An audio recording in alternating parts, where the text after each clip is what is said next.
Talvez você tenha feito constantemente estas perguntas. Onde posso encontrar refúgio num mundo cheio de conflitos? Ou, como e onde posso encontrar força para vencer nesse mundo que oferece tantas derrotas? Acompanhe agora com o pastor Edson Bruno mais um programa Encontro com a Palavra.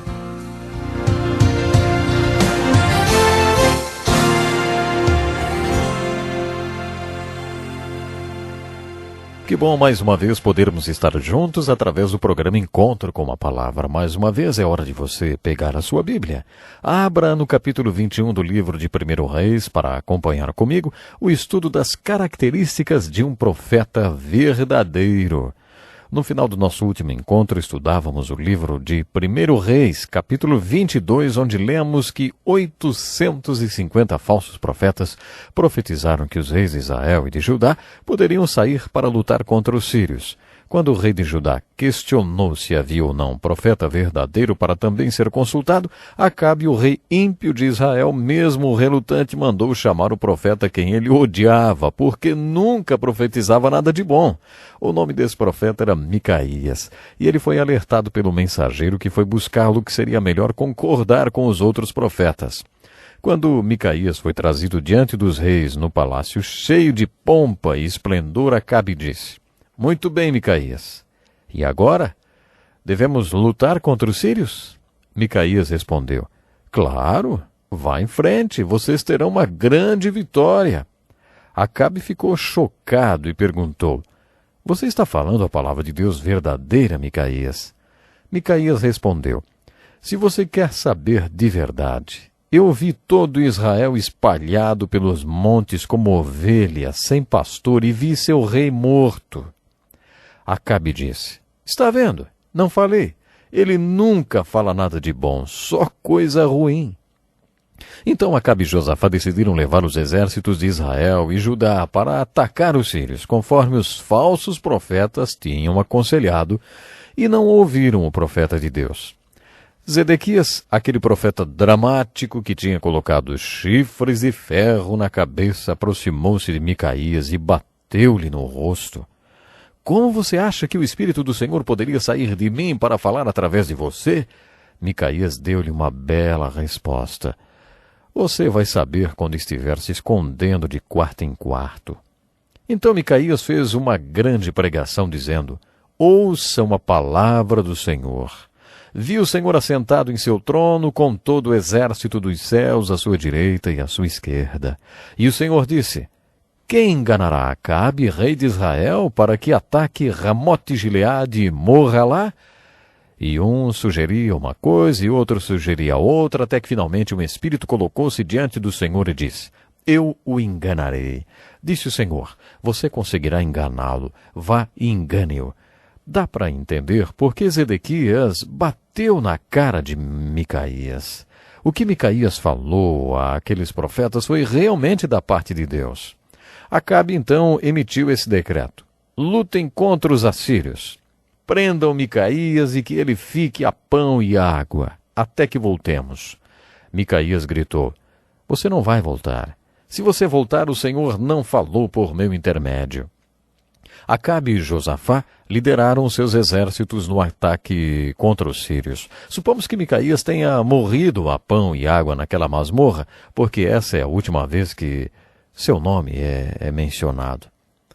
No auge da batalha contra os assírios, a profecia de Micaías foi cumprida ao pé da letra. Os exércitos de Acabe e de Josafá foram espalhados pelos montes como ovelhas sem pastor. Um soldado sírio atirou uma flecha ao acaso. Havia um ponto vulnerável na armadura de Acabe, e essa flecha acabou atingindo-o. Acabe virou-se para seu escudeiro e disse: "Tire-me do combate, fui ferido." Isso também foi um cumprimento da profecia de Micaías. O rei foi morto e os exércitos foram espalhados. Observe o preço que Micaías pagou por falar em nome de Deus. Sem os milagres sobrenaturais de Deus, esses profetas não poderiam ter confrontado nenhum dos reis. Elias é o maior profeta do primeiro livro de Reis. No capítulo 18, ele vive um dos momentos em que sua luz mais brilhou. Ele estava tão cansado dos profetas iníquos de Acabe que desafiou todos eles a um duelo. Elias convocou todo o povo de Deus e todos os falsos profetas de Acabe, assim como Jezabel, para comparecerem no topo do Monte Carmelo, onde pregou um grande sermão. Elias desafiou os profetas de Baal diante de todo o povo de Deus. Ele disse: tragam 2 novilhos, escolham eles um, cortem-no em pedaços e o ponham sobre a lenha, mas não acendam fogo. Eu prepararei outro novilho e o colocarei sobre a lenha, e também não acenderei fogo nela. Então vocês invocarão o nome de seu Deus, e eu invocarei o nome do Senhor. O Deus que responder por meio de fogo, esse é Deus. Com todo o povo reunido no Monte Carmelo, os profetas de Baal, os profetas iníquos de Acabe começaram logo de manhã. Construíram seu altar e colocaram sacrifício sobre ele. A seguir começaram a orar. Eles oraram com muito fervor. Depois começaram a se cortar e a se baterem como era costume deles. Elias ficou só olhando até que deu meio-dia. Aí Elias começou a caçoar dos profetas de Acabe. Elias os ridicularizou. Ei, gritem mais alto, já que ele é um deus. Quem sabe ele está meditando, ou ocupado, ou talvez está viajando. Talvez ele esteja dormindo e precise ser despertado. Isso está registrado em 1 Reis, capítulo 18, verso 27. Eles oraram mais e mais, em transe, até a tarde. Finalmente desistiram. Então Elias cavou uma valeta ao redor do altar. Derramou jarros de água sobre o sacrifício até que a valeta ao redor do altar se enchesse de água. A seguir fez uma linda oração. Ó Senhor, Deus de Abraão, de Isaque e de Israel, que hoje fique conhecido que Tu és Deus em Israel, e que sou o Teu servo, e que fiz todas essas coisas por ordem Tua. Responde-me, para que este povo saiba que Tu, ó Senhor, és Deus, e que fazes o coração deles voltar para Ti. Então o fogo desceu do céu e queimou por completo todo o holocausto e evaporou toda a água da valeta. O povo de Deus caiu com o rosto em terra e gritou: o Senhor é Deus, o Senhor é Deus. Houve um grande reavivamento. O povo de Deus matou todos os 850 falsos profetas. Naquele dia, no Monte Carmelo, a luz de Elias brilhou intensamente. Primeiro, Elias dirigiu aquela mensagem para o povo de Deus, não para os falsos profetas de Acabe e Jezabel. Naquele dia, Elias começou sua milagrosa mensagem com essas palavras: até quando vocês vão oscilar de um lado para o outro? Nós já estudamos esse conceito. Um homem de mente dividida é instável em tudo que faz. Esquizofrenia espiritual era o problema que Elias enfrentou naqueles dias. Todo pastor enfrenta esse mesmo problema hoje. Não são necessariamente os que não creem que são esquizofrênicos espirituais. Quando os cristãos não vivem conforme o que acreditam, então estão com a mente dividida. O povo de Deus tinha conflitos. Elias chamou isso de oscilar de um lado para o outro. Elias perguntou, inclusive, até quando vocês vão oscilar de um lado para o outro? Até quando ficarão em cima do muro? O Elias que conhecemos em 1 Reis capítulo 18 é bem diferente do Elias de 1 Reis 19. Acabe era casado com uma mulher chamada Jezabel. Os dois foram pessoas ímpias. Os falsos profetas eram os profetas de Jezabel. Um dia depois da morte de todos os profetas, Jezabel mandou uma mensagem para Elias dizendo: quero que os deuses me castiguem com todo rigor se amanhã, a esta hora, eu não fizer com a sua vida o que você fez com a deles. Quando Elias leu a mensagem, fugiu para o deserto e, exausto, sentou-se debaixo de uma árvore chamada junípero. Ele orou pedindo a morte. Elias estava totalmente desolado e desanimado. Dá para imaginar? No capítulo 18, Elias teve uma vitória grandiosa. Mas no capítulo 19, encontramos Elias debaixo de uma árvore pedindo para morrer. Parece que esse comportamento era um padrão entre os profetas e alguns outros personagens da Bíblia. Muitas vezes, depois de Deus usá-los de maneira poderosa, eles parecem sucumbir. É como se Deus dissesse: olha, foi o meu poder que operou através desse homem. Paulo dá a seguinte explicação: temos esse tesouro em vaso de barro para mostrar que este poder, que a tudo excede, provém de Deus e não de nós. Os problemas descritos por Elias em 1 Reis 19 demonstravam que ele passava por um esgotamento espiritual. É esse o nome que damos hoje. Um bom título para esse capítulo seria A Solução para um Esgotamento Nervoso. Lembre-se das palavras de Davi no Salmo 23. Restaura-me o vigor, guia-me nas veredas da justiça por amor do seu nome. Como Davi, Elias precisava que sua alma fosse restaurada. Sempre que Deus lida com um de seus grandes homens com esgotamento, Ele dá a eles um plano que os tira dessa condição. Um exemplo disso foi quando Deus encontrou Elias debaixo da árvore e disse: "Vá dormir, Elias." Deus colocou Elias para dormir um sono profundo e sobrenatural. Deus providenciou comida para ele. Ele o acordou e disse: "Elias, coma alguma coisa." Elias comeu. A seguir Deus disse: "Volte a dormir, Elias." Depois que Elias acordou pela segunda vez, fortalecido por aquela comida sobrenatural, ele caminhou 40 dias. Elias tinha negligenciado a manutenção do templo.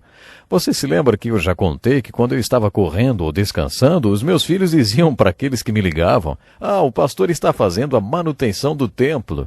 O que significava que eu estava cuidando do meu corpo, que é o templo de Deus. Creio que Deus estava dizendo para Elias: você negligenciou o corpo que eu dei a você. Observe em 1 Reis 18 todo o esforço físico pelo qual Elias passou. Observem isso. Ele cavou aquela valeta ao redor do altar. Depois ele correu mais ou menos 27 quilômetros na frente da carruagem de Acabe. 27 quilômetros. Isso é quase uma maratona. Não é de se espantar que ele estivesse fisicamente exausto? Os caminhos de justiça que restauraram a alma de Elias foram práticos. Deus disse: olha, você é um ser físico. Precisa dormir e comer. Dizemos que Jesus satisfaz todas as nossas necessidades, mas isso não significa que não tenhamos que comer e dormir.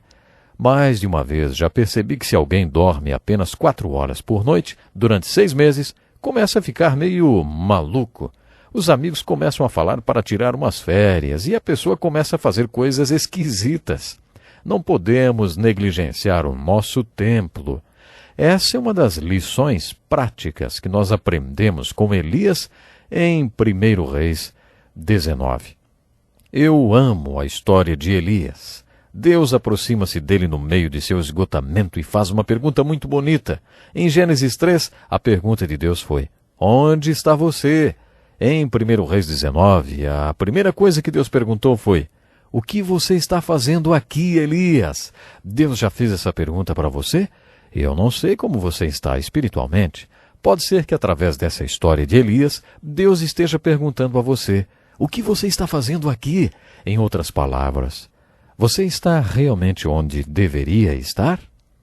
Que pena, o nosso tempo já acabou. No nosso próximo encontro com a palavra, vamos estar estudando um pouco mais dos livros histórico-literários. Não perca, então. Até lá.